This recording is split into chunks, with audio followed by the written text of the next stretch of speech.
So if you were to pinpoint one specific moment playing for Liverpool, what would it be? Oh, definitely that goal against Arsenal, because I don't like Arsenal either, obviously for obvious reasons. I would say that game, and that game stands out as well a little bit for me as well, because we should have won that game, but Rafa wasn't there.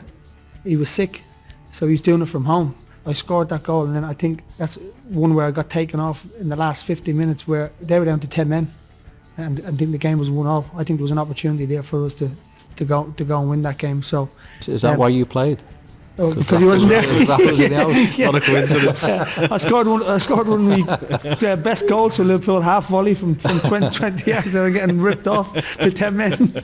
What about the 7th year? It was though. Did you get your mojo back there? Scored a lot of goals on your spell? It was great. Honestly, it was a fantastic club. Listen, of course, it's not the Premier League, but just playing in front of them fans is,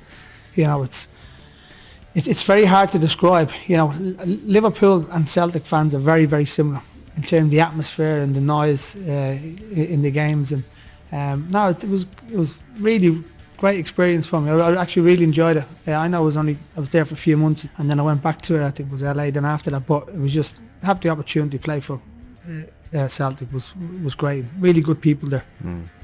Played with Stevie again at LA Galaxy. Did you have a hand in getting him there? Yeah. LA? Yeah, I was trying to get everyone there. I was trying to get all my mates to come over. I never got that phone call. You were done by then. I was done by 25. Don't worry about that. I had a hand in getting Stevie there. Yeah. What was that like, being out there and a completely different way of life, isn't it? It was incredible, honestly. Because I wasn't frightened to go abroad around, because I'm not from the UK. So when I left Ireland at 15, the UK was never my home. So for me going anywhere else, it didn't bother me.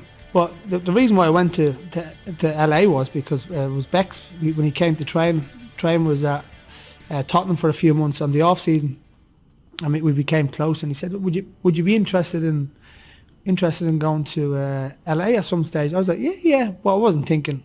I was thinking maybe in a year's time, 2 years, and then Tottenham started buying 4 or 5 different strikers and stuff like that. I said, this could be an opportunity for me now to go. So Bex rang me, said, "Listen, the owner wants to sign you, really wants to sign you. Would you be interested?" And I said, yeah. Literally 2 days later, it was kind of almost done and dusted. I was over there, and I have to say, one of the great experiences I've ever done. Stayed for 5.5 years. Very successful. The team, 3 championships in 5.5 years.